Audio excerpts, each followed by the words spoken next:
Hello mga kagulong, this is your Rider K. Nagbabalik. Day off nga ako for today's video kasi I have to attend the church. And masakit din naman kasi yung katawan ko guys. Masakit din yung nararamdaman ko for some reasons. Maghapon nga ako nakahiga sa kwarto at hindi ako lumalabas. Siguro mga half day din akong umiiyak. Meron talagang araw na I'm bound to depression guys. Maybe it's a part of female cycle. And kasama na rin siguro yung pagod, puyat at pressure sa trabaho. And alam niyo naman, natalo ako sa sariling challenge ko. So I really decided to rest and relax because I need it. Para sa akin, this is a mental health day. After nga nang maghapon pagkahiga ko sa kwarto, pumunta ako dito sa Lala Garden. Bagong open nga pala to guys. Located to sa San Isidro, San Fernando, Pampanga. Sobrang lapit nga nito sa amin guys. Unlike dati, need pa namin pumunta dun sa may Friendship Highway para lang makapag-Lala Garden. I decided to pamper myself today. Meron kasi talagang mga araw na parang feeling mo sobrang pangit mo at feeling mo wala kang kwenta, di ba? Kaya imbes na nandun lang ako sa kwarto ay napagpasahan ko lumabas para sa sarili ko. Ang nakakatuwa nga ay kakambal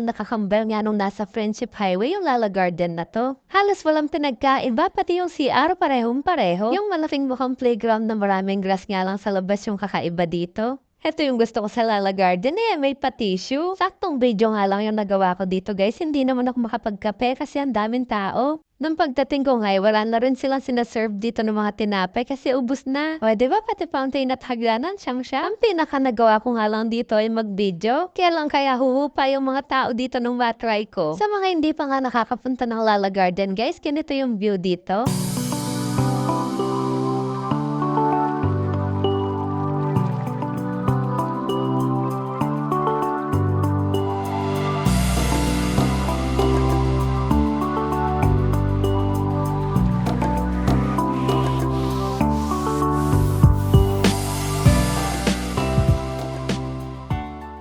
O, di ba? Ang sabi ng mga pila dito, baka imbes na mag-chill at relax ako dito, may stress pa ako kakantay ng kape ko. Kaya I decided na lang to go to other coffee shops to pamper myself with a coffee. Kahit tatay isang daang katao meron dito sa pila nito Kaya naman sa upper room na lang ako nagkape. Located nga pala to sa San Agustin City of San Fernando, Pampanga. Magpapaka-social climber nga muna ang inyong tita. Regalo ko na nga muna to sa sarili ko dahil sa puyat pagod sa mga nakaraang linggo. Minsan nga hindi ko na alam kung ano pang pinaglalaban ko. Located nga pala to sa 4th floor kaya medyo maganda-ganda yung view.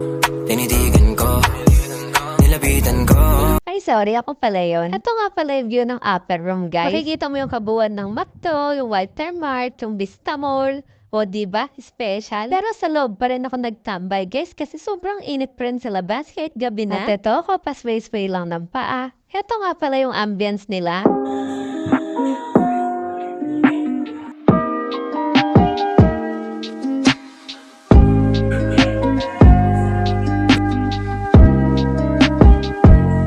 O, diba? Ang ganda.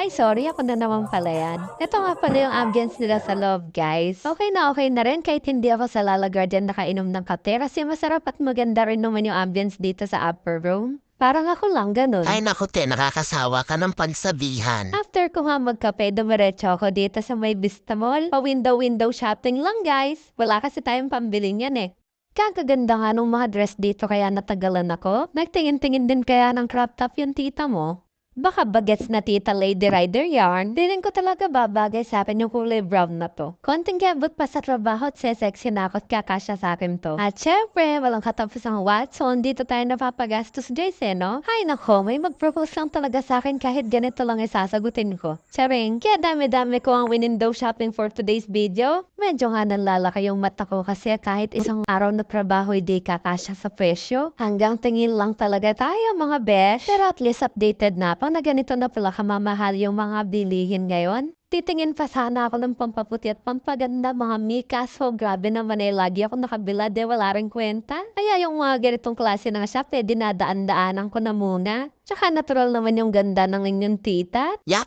magtigil ka nga. At ayan na nga yung nangyari sa buong araw ko for today's video guys. Sana'y manatili pa rin kayo nakasuporta sa akin. Maraming salamat po sa panonood ng vlogs ko. God bless you po.